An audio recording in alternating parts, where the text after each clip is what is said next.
in time to continue with our program. Once again, my name is Joaquín Triandafilide. I'm the head at Comunidad Neuroeducas, Asociación Chilena de Neuroaprendizaje. And before we have our next speaker, I'd like to take a minute to ask you, have you ever felt like you have the language, you have the students, you find yourself a capable professional, but somehow you lack the methodology? For bilingual education, we know that we have to work in a special environment with different objectives. It's not the same as EFL, as some of the speakers have been telling us. So I'm taking this minute to remind you about a program that Cambridge University Press, together with Asociación Chilena de Neuroaprendizaje, launched last year. And this is the certificate in teaching methodology for bilingual education. It's a program that has been adapted for the Latin American reality. And I've just shared in the chat the link to this program.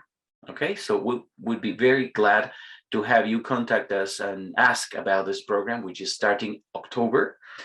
And actually, Andrea Rodriguez, who's part of the Cambridge staff in Chile, is one of the mentors for this program, which is a lot of asynchronous and some synchronous sessions included in this program. All right. So having said that, we're ready to move on to our next speaker. And his name is Herbert Puchta. Herbert holds a Ph.D. in ELT Pedagogy. He was a professor of English at the Teacher Training University in Graz, Austria, and is a well-known plenary speaker at numerous international conferences. He was also president of IATEFL, the International Association of Teachers of English as a Foreign Language. And for more than 3 decades, Herbert has done research into the practical applications of findings from cognitive psychology and brain research to the teaching of English as a foreign language. He has also co-authored numerous course books, as well as articles and resource books. Okay, and about his presentation for today, he will be answering a question which is very, very crucial, very interesting for all of us. How can we make language memorable in our classrooms? And this is related to how the new science of learning can enrich bilingual teaching. So Herbert, if you're there, you can turn on your camera, and then it's good to see you once again and have you with us. All right. Okay, then. So you have about 45 minutes, and then we'll also be glad to have people's questions and have a Q&A for the last part of this presentation. So time is yours. Thank you very much. Thank you very much, Joaquin. I'm extremely honored and happy to have been invited to speak at your prestigious conference. I hope that what I'm going to share will be of interest to you. I cannot hide and don't want to hide that the main focus of my work is on ELT. But in choosing this topic, I thought I might actually be able to make a contribution that might be interesting for you guys too. So let me just start, because Joaquin, before the previous speaker, gave a little tour of the world. I'm actually from Austria. I heard the different countries where all your speakers came from. I am, however, at the moment not in Austria. I'm on the Western Cape, on the West Coast in South Africa, where I'm on a writing retreat with my co-authors. And I only arrived here yesterday, and when I got into the taxi and I had a chat with the taxi driver, I was immediately reminded of your conference because the taxi driver turned out to be from Zimbabwe, and I asked him what languages he speaks, and it turned out that he actually speaks 7 different languages, which is not unusual for sub-Saharan Africa. And among his 7 languages, he speaks 2 kick languages. I think one of them is Kosa. Okay, I can't do the kick sound so well. I myself am from Austria, so my own mother tongue is German, and Austria, unlike Chile, is I think not a country that has an equally strong aspiration to becoming a bilingual country as your beautiful country, Chile. I noticed this especially as a granddad. 6 years ago, my grandson started going to school, and we live in the middle of nowhere in the Austrian countryside. The only school there is the local primary school. And as far as the teaching of English is concerned, it's 1 lesson a week. So you can imagine how I actually suffered as a grandfather. And then I came up with a plan, and I got in contact with the Ministry of Education, who know me quite well, and I managed to persuade them to allow me. I offered them to teach for free my grandson's class if they allowed me to have more hours, and if I could do my classroom research, my applied research in that class. And this is my last real teaching experience with young learners, actually. So I taught them for 4 years, and I also taught them during the pandemic situation. So I had to get used to teaching these kids via Zoom or other platforms, as many of you have probably also done. So that's the educational sort of background. Personally, I work as a teacher trainer, as a materials writer, and I have actually worked with teachers in more than 50 countries, as Joachim kindly mentioned. I have also worked with teachers from bilingual educational contexts quite recently. My own interest in language and language learning and language acquisition is kind of influenced by the thinking that in order to help our learners acquire or learn a language successfully, we need both. We need emotional engagement, and we also need cognitive engagement. And I think that without those 2, we will actually not be successful as language teachers. Today's session, I think, is more, not exclusively, but more on cognitive engagement.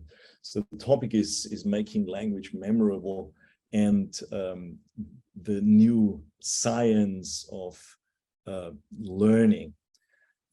These are the points I'm hoping to cover here in this session today. First of all, I'll be talking about the role of knowledge in language learning or language acquisition. I will share a few insights from what is called the new science of learning. This is an area that has been fascinating me for a few years now. There is an enormous amount of evidence-based insights into how learning actually works and how we can help our students learn. Not a lot of it, as far as I can tell, has actually been applied in the classroom. So this is where I hope that what I'm going to share will also be of interest to you. I will talk about two different kinds of preparing for tests, so to speak, study versus what is now called retrieval practice. And I have become a stern advocate for retrieval practice rather than getting our students to study for exams.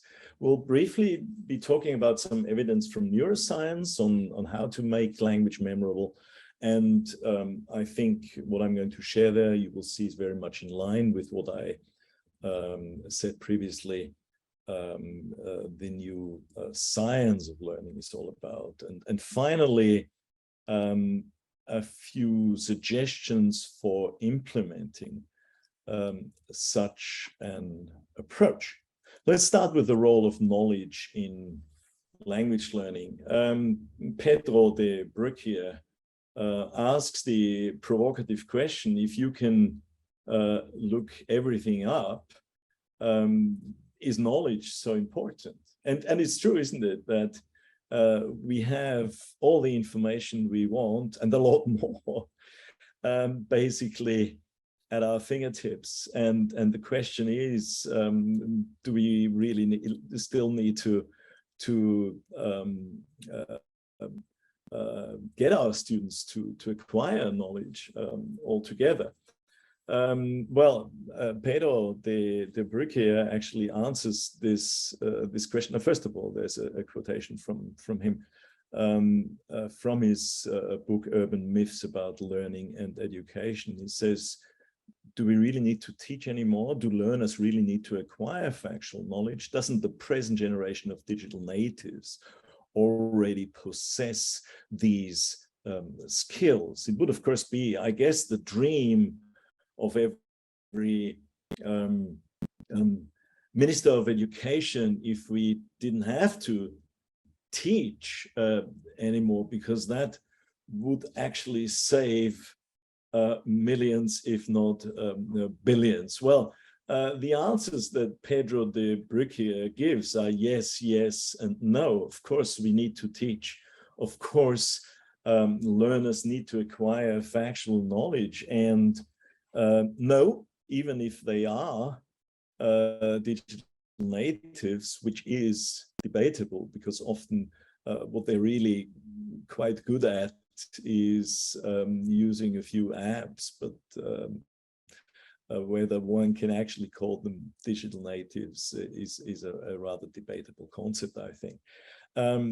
So also the answer to this question is no. Indeed, Pedro de Bruckner says, indeed, much, if not all of the knowledge that we want children and young adults to learn in school is to be found on the web. However, what we already know determines what we see and understand, and not the other way round. I have a little visual metaphor for this.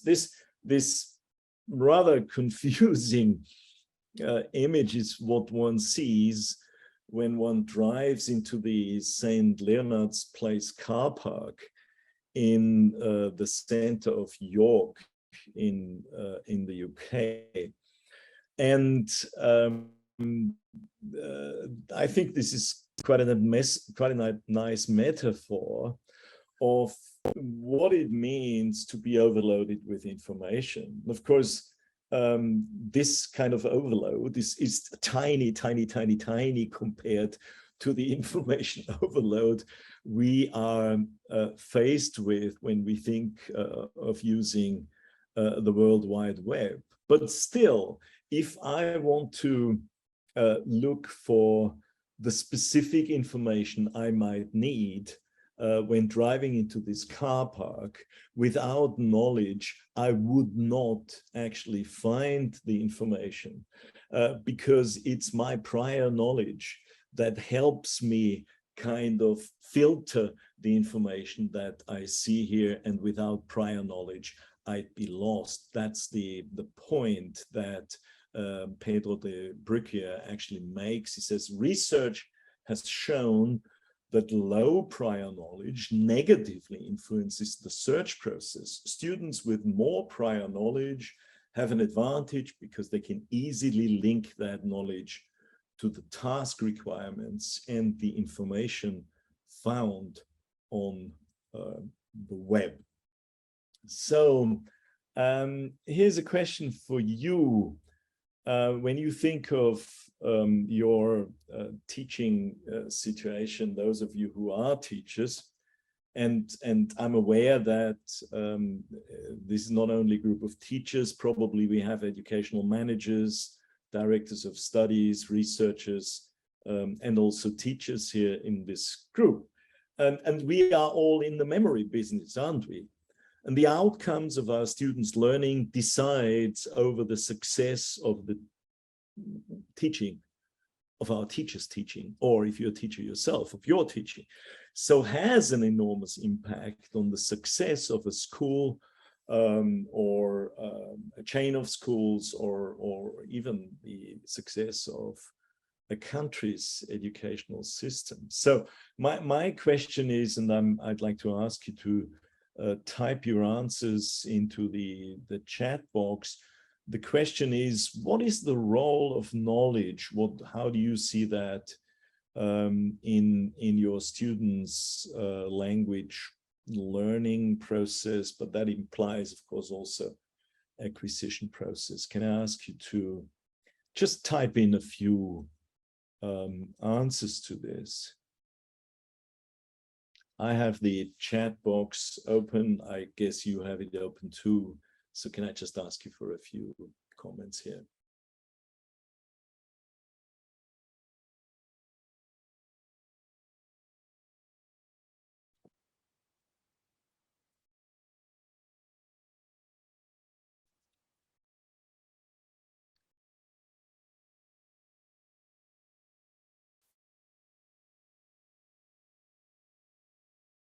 Okay.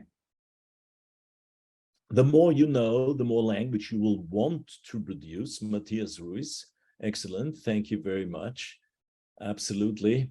If they don't have knowledge, they won't be able to use the language. Yes, a certain amount of knowledge is definitely needed if we want to successfully use a language, especially if we want to go beyond asking for, I don't know, train tickets or ordering meals in restaurants. But even for that, of course, we need language. Okay, well, I'd like to look at this. Yeah, it allows them to apply the language and think critically in the language, Lindsay Dunlop says. And then we have Michelle, and they'll be able to think and have their own ideas. Absolutely. And that is so important, isn't it? Language is about producing things that they maybe haven't even heard before. And knowledge, of course, is extremely important. Anderson says there are actually 4 different types of knowledge. And I believe we and our students will all need them. First of all, there's factual knowledge. And factual knowledge is first and foremost about lexis. And we know that a language like English is maybe not the most complicated one when it comes to grammar, but due to the fact that it's probably the world's language with the largest lexical load, it's actually quite a challenging language when we talk about learners whose language is developing on a higher level. So factual knowledge is about words, it's about chunks of language, it's about collocations, and for that we need factual knowledge. It's about conceptual knowledge, the more refined we want our students' language to be, the more they need to understand and have a solid knowledge of the concepts of the language they're learning.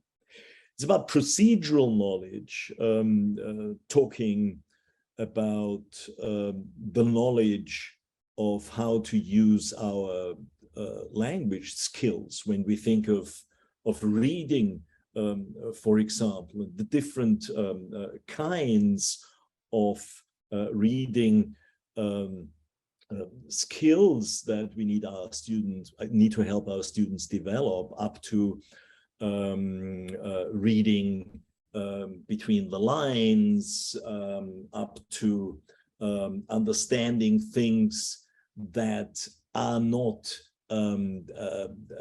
there on paper, but that need to be deduced, etc., etc. Procedural knowledge is extremely important. And last but not least, metacognition, which has been defined as thinking about thinking, but not only that, it's also about thinking about learning and thinking about learning successfully, thinking about learning strategies, thinking of developing sets of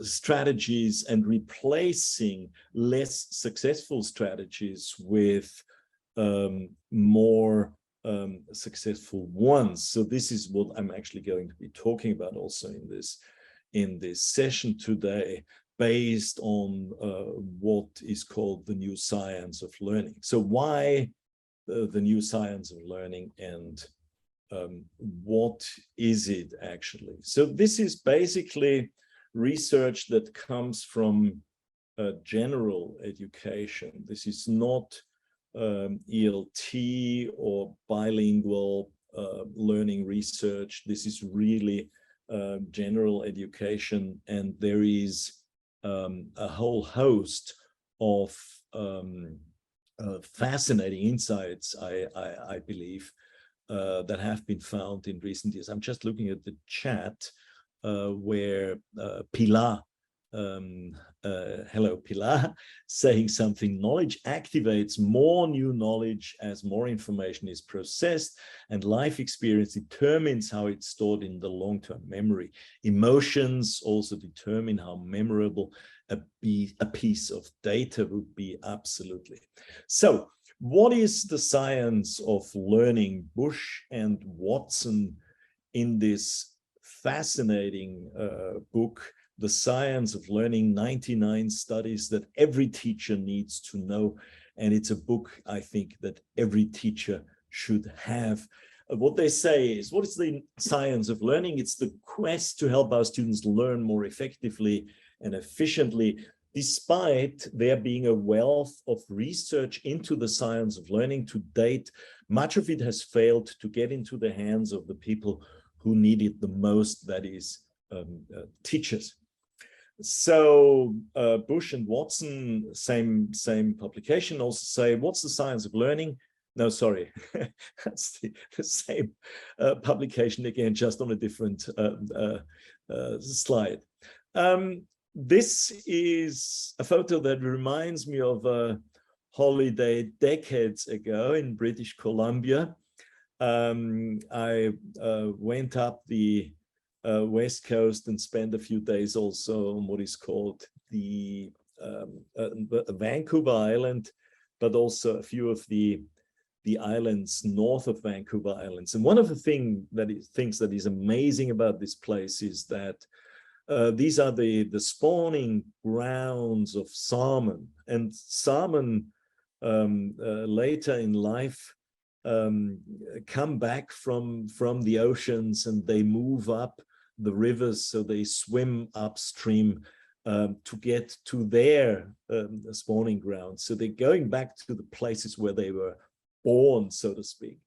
And why am I showing this metaphor? Well, because it's an incredible struggle for salmon to get back to those spawning grounds. And Terry Doyle, a researcher into how students learn, says it's all about helping students to stop swimming upstream in their learning. So what he's saying is that many students, when it comes to learning, when it comes to studying, when it comes to applying study strategies, use strategies that are unfortunately not extremely efficient and effective, so they can be compared to swimming upstream, so to speak.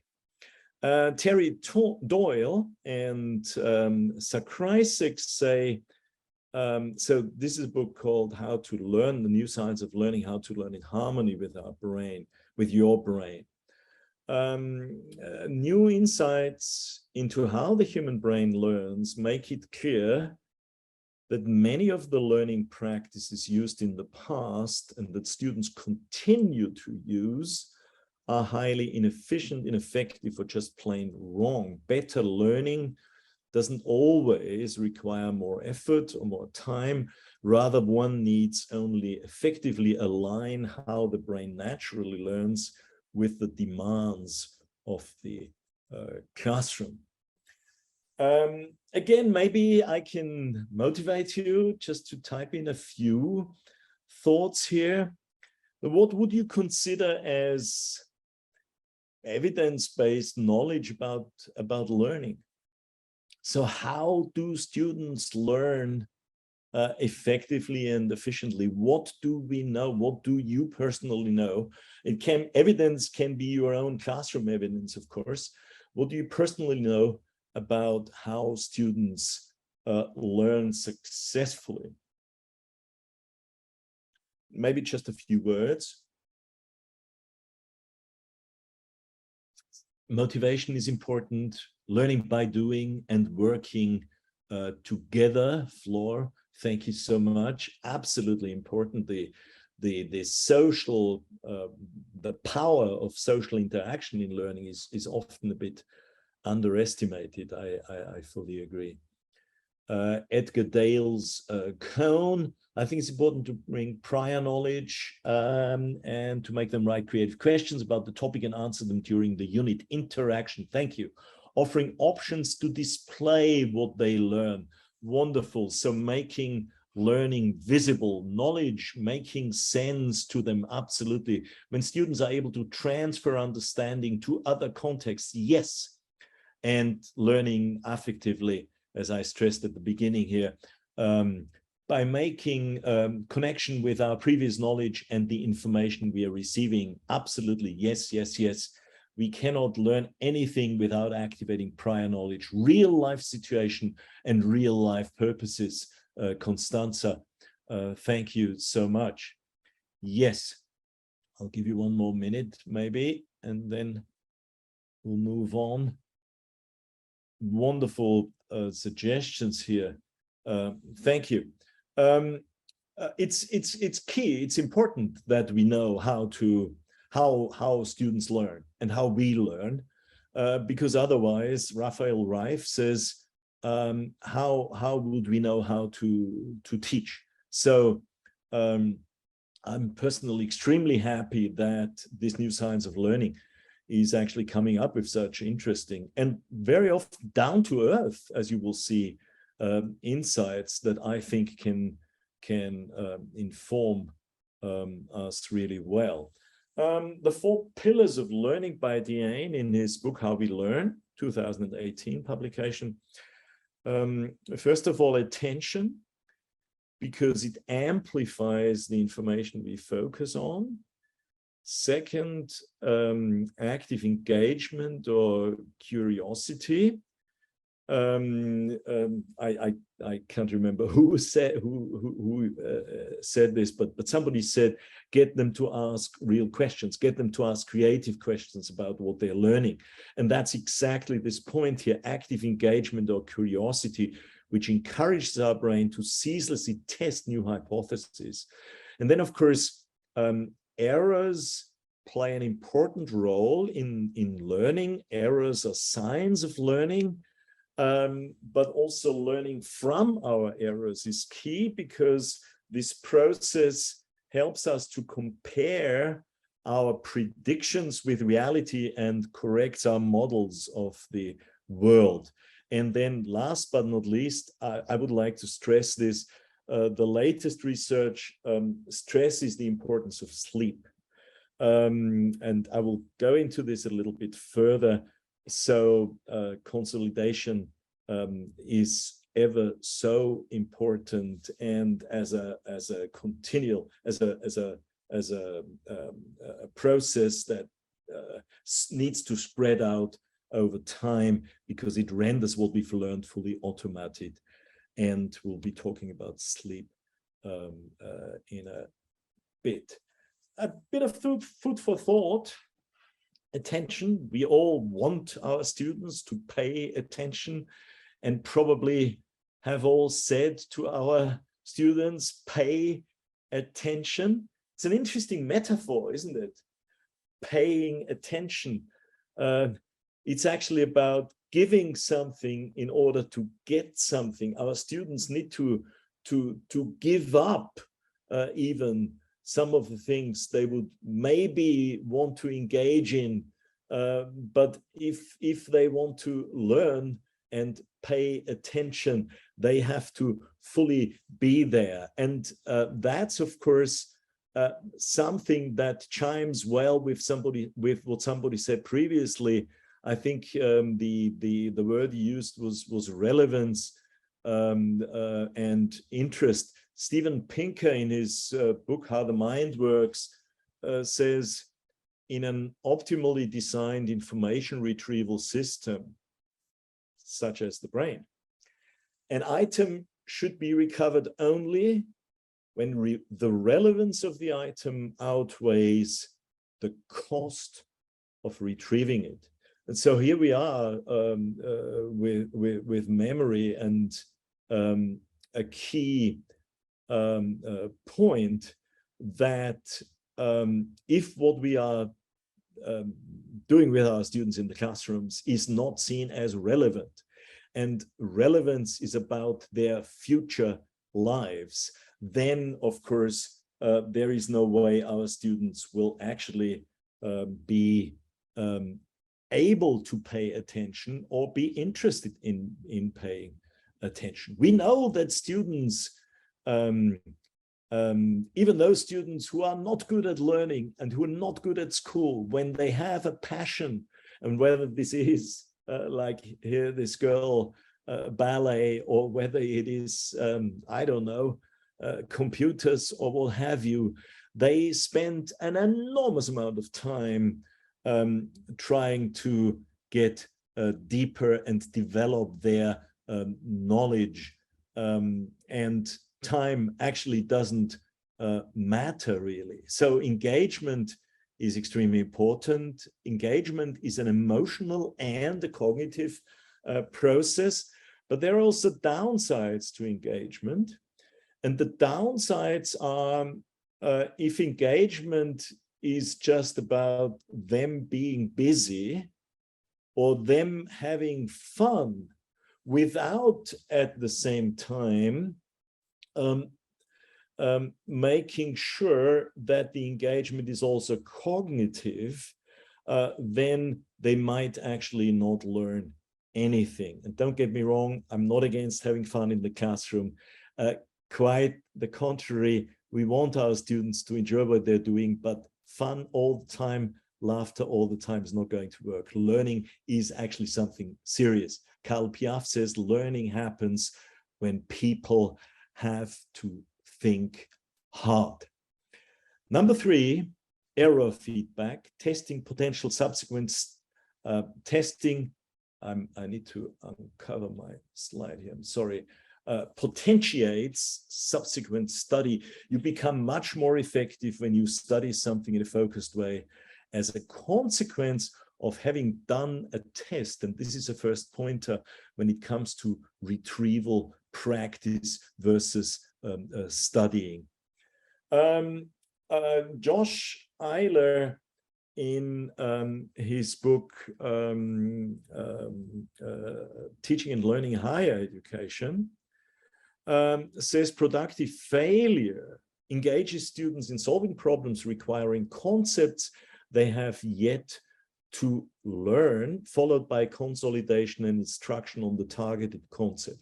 By failure, I simply mean that students will typically not be able to generate or discover the correct solutions by themselves. However, to the extent that students are able to use their prior knowledge to generate suboptimal or even incorrect solutions to the problem, the process can be productive in preparing them to learn better from the instruction that follows.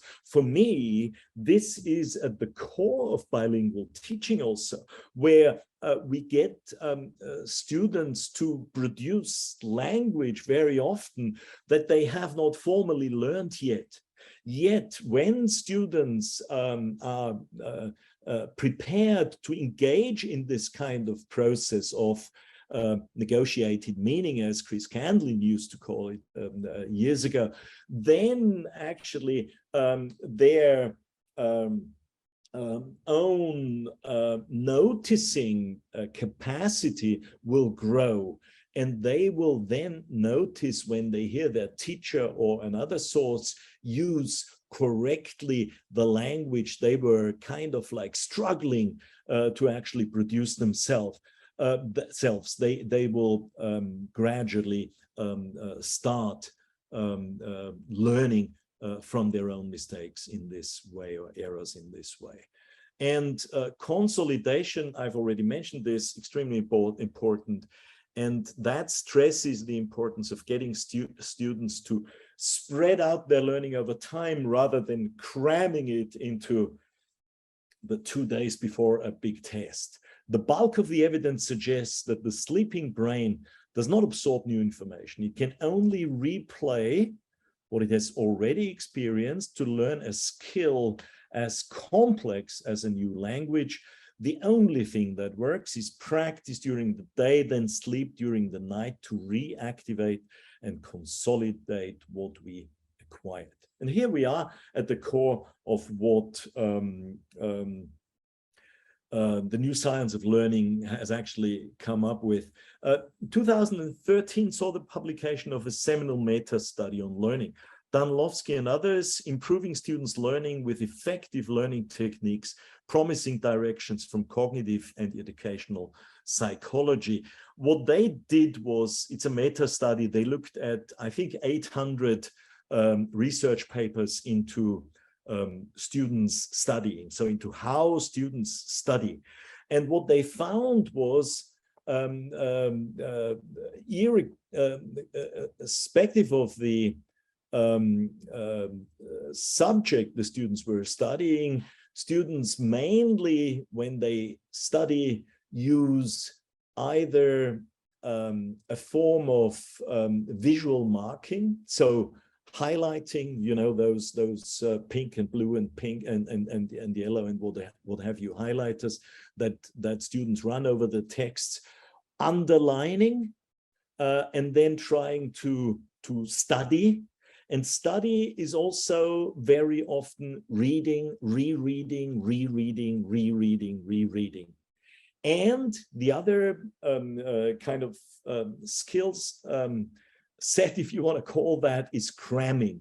Sitting down before an exam, studying for many, many hours, and when students are older, also through 1 or 2 nights immediately before an exam. And the key findings from that meta-study was that practice testing, which is now often referred to as retrieval practice, and distributed practice were found to be the most efficient study strategies. So retrieval practice rather than studying. Retrieval practice means self-testing, practice testing, or also buddy testing.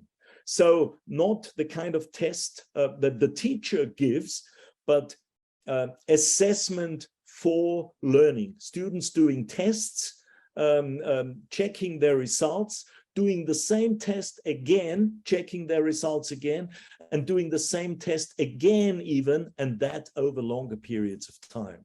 And the other strategies like highlighting, underlining, rereading were found to be rather inefficient strategies. So what does neuroscience say? Well, I'm not going into all these points here, but a key point here, number 3, the important message for all learners is that new learning requires a considerable amount of practice over time, I'd like to add here, and a meaningful connection to other information in order to become a permanent part of memory, linking new information with what is already there. And also, if it has been found that if we want to form lasting memories or help our students form lasting memories, then practice needs to happen over extended periods of time.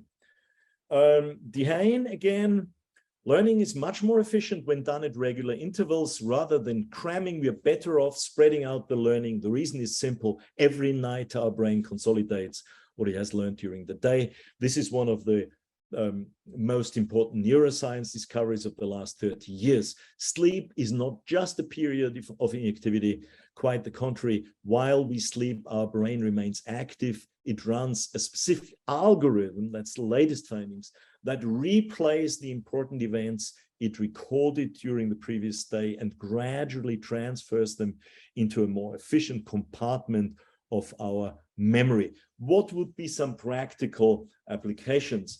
You see a paradigm on the left side of the screen that is basically about teaching something, telling students to study it, then students sit down and read and reread and reread and read it, preferably the night before the test. Then they have the test, then they get the result. A new paradigm would be teaching and constantly challenging students cognitively while we teach.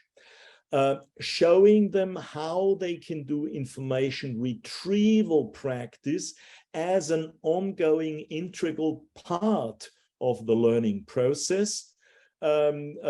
Practice, including practice tests, including body testing, pair testing, study then based on the feedback, based on their results, doing the same tests again, and this has been shown to get much better results. This is just another cycle from Cambridge University Press, and assessment can be downloaded from the web. Possible implementations if a whole school wants to implement that. And that would be, of course, the preference, raising teachers' awareness, first of all, of the findings from the science of learning, setting up a professional library, etc., discussing findings among teachers, agreeing on objectives that everybody can identify with, developing a plan of action, and the practical implementation plus ongoing observation research, okay? Writing a journal, peer observation, evaluation, adaptation. Examples of the practical implementation in terms of the classroom level, starting every single lesson with a few minutes of retrieval practice, setting challenging tasks. For example, okay, I want you to think of the 5 most interesting facts from the previous lesson. Write them down or make a mental note. Think, then pair, work with your partner and pool what you have found, and then share it with the whole class. And something that I find missing in many classrooms is revisiting texts to harvest, and activities to harvest language. Often texts are done, and when texts are done, it often means they're done and dusted. But I think we need to go back to texts to harvest for lexical chunks, collocations, etc. This is a simple activity that can be used with learners, which I think Scott Thornbury came up with first. I call it the chunks or the collocations generator, rather than the gap text that doesn't often create a lot of language memory, this is a bit more challenging. Retrieval practice at the beginning of a lesson, I've said, challenge is important, and it can be done. This is a song for almost beginners, but you can see here, this is a song about a magic tree and the things that are on this magic tree. Songs are about fun, but why not, for example, use a Venn diagram, like in this case here, and the students in this Venn diagram write down what is to be found on the magic tree, what's to be found on real trees, and what's to be found on the magic tree and on real trees. So categorizing, reading carefully from the very beginning, even with something that is normally just often done for fun only, like a song. I'm going to skip this here. TPR activity. TPR is extremely important, I think, with young learners, at least initially. I also think it's the world's most misunderstood language teaching method, because it's often just regarded as behavioral learning, but TPR actually has a fourth phase, which seems to have gone missing, which Asher called the novel instructions or commands.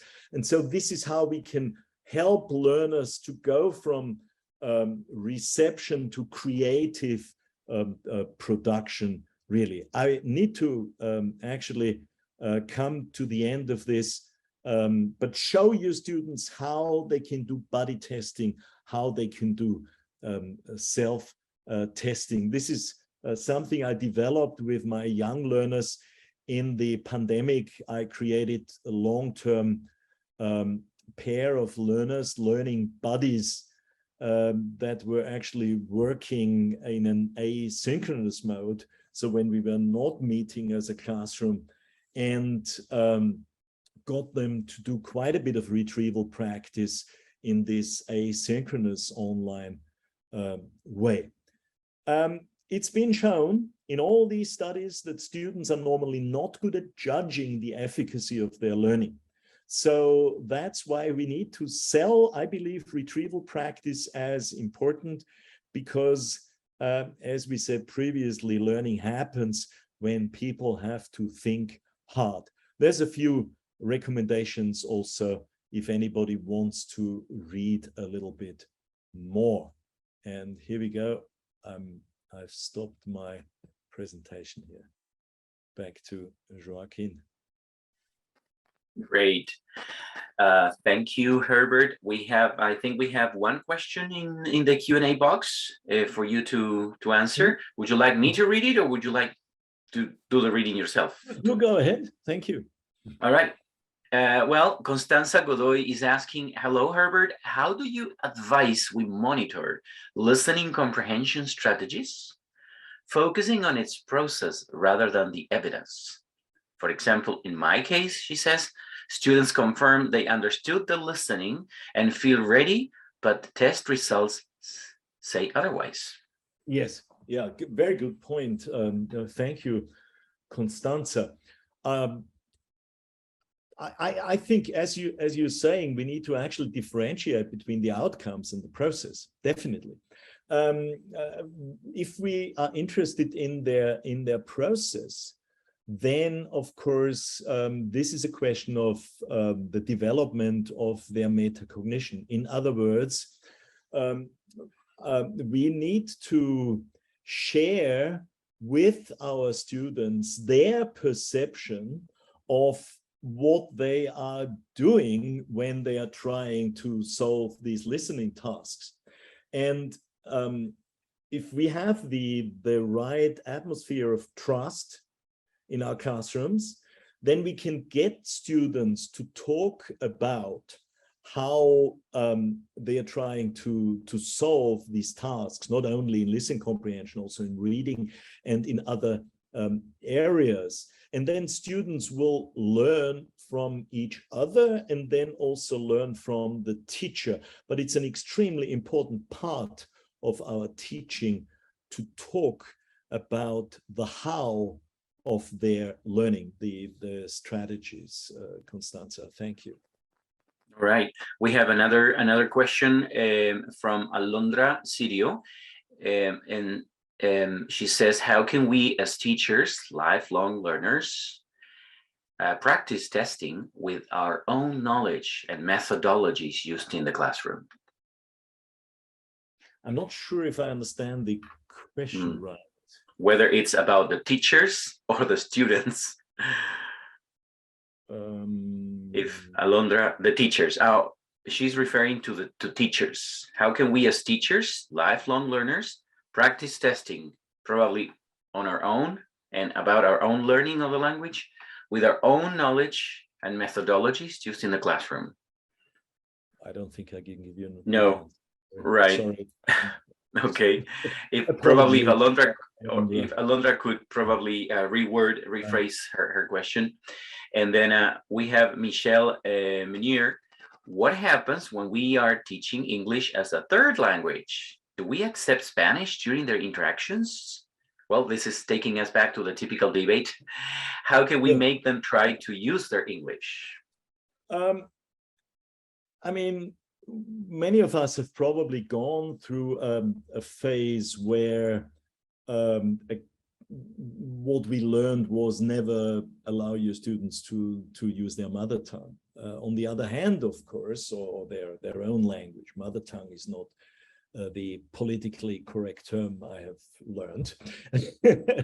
So at the same time, of course, many people these days say rather convincingly, especially when they are in the early phases of their language learning, if we deprive them completely of their mother tongue, then we're actually depriving them of part of who they are, their identity.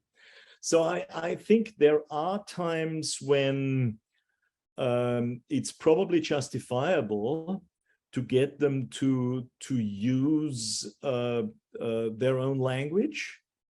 But I think we should always use that as a springboard to develop the target language.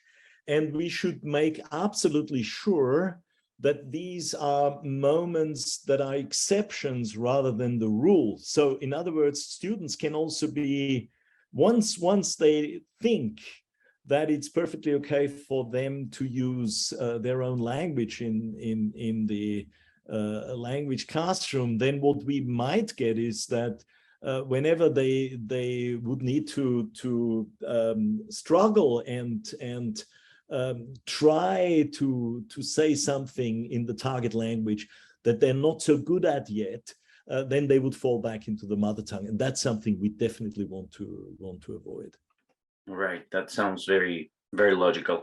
We have Rosa from Ecuador, and she says, regarding the use of the first language or mother tongue, as we used to say in the past, as a technique to help our students with no bilingual background to use metacognition questions to reflect on their learning process. What would your advice be there? Yeah, good point. When they are, as I said, at the very early stages of their language learning, if you want to go into metacognition, you will probably need to use their own language. But again, make sure these are kind of like relatively short phases, and students understand why you are using metacognition there. As soon as their language level starts growing a little bit, you can have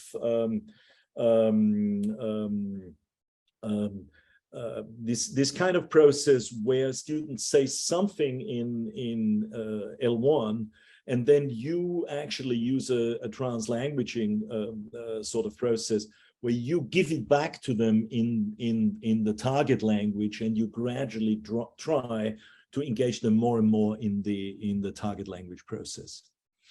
Right. We have some teachers now coming back on the TPR, the comments you made on TPR. Mm-hmm. Patricia Diaz says, I teach very young children and I use a lot of mimicry with instructions.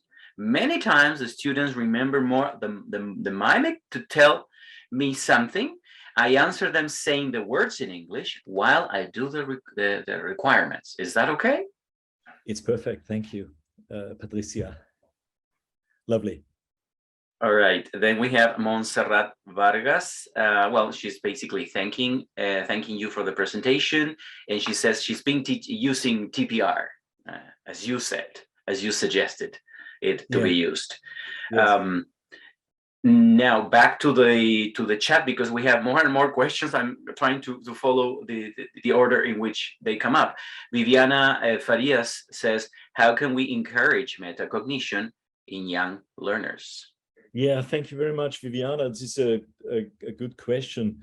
By starting to talk about our own cognitive processes, by encouraging them to share what goes on in their mind. A simple example, when you have learners who remember new language well, ask them, how do you do that?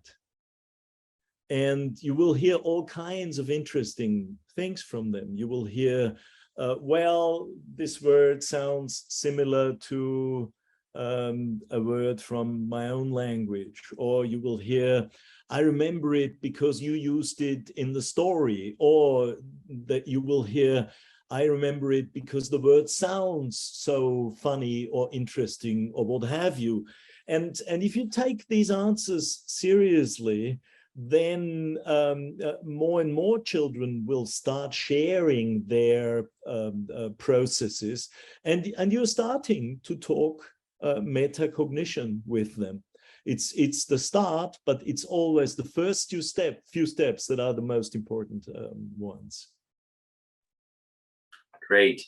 Another question we have, which is not in the chat, if someone wanted to start today reading about the science of learning, Herbert, where to start? One reading, one author you would recommend.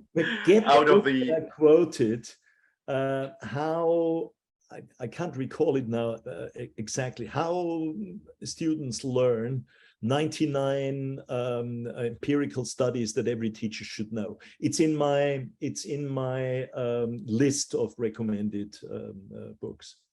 Fantastic. So we'll have people look at the references that you gave. We have Nedielka asking, and this will be probably the last question, what about the use of textbooks in preschool bilingual education? From your point of view, is it recommendable or not? I'm not a good person to ask. I'm a coursebook author. You would definitely advise to use the textbooks. Right? I mean, look, what I have seen over the years, I've seen colleagues who teach without coursebooks and they do a wonderful job.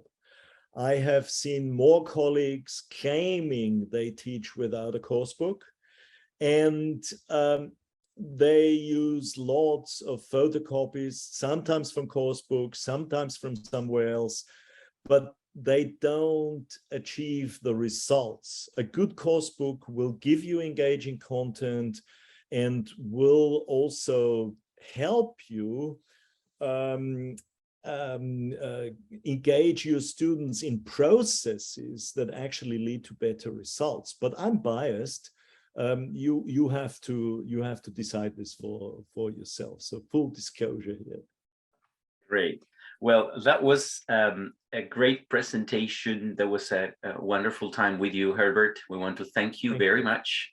So we had Herbert Puchta directly from somewhere in South Africa. Yeah, exactly. This time. From the Western Cape.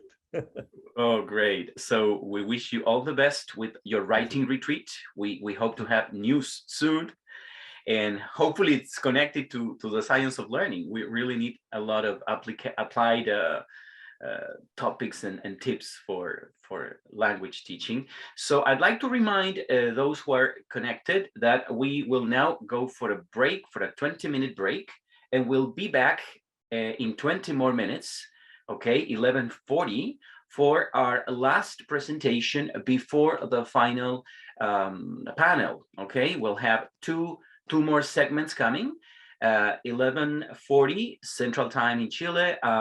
We're having our last presentation which will be in Spanish, connecting Aymara and Spanish. Thank you, Herbert. And so stay tuned. Just take a break. This will just be 20 minutes, okay? And we'll be back soon. Thank you very much.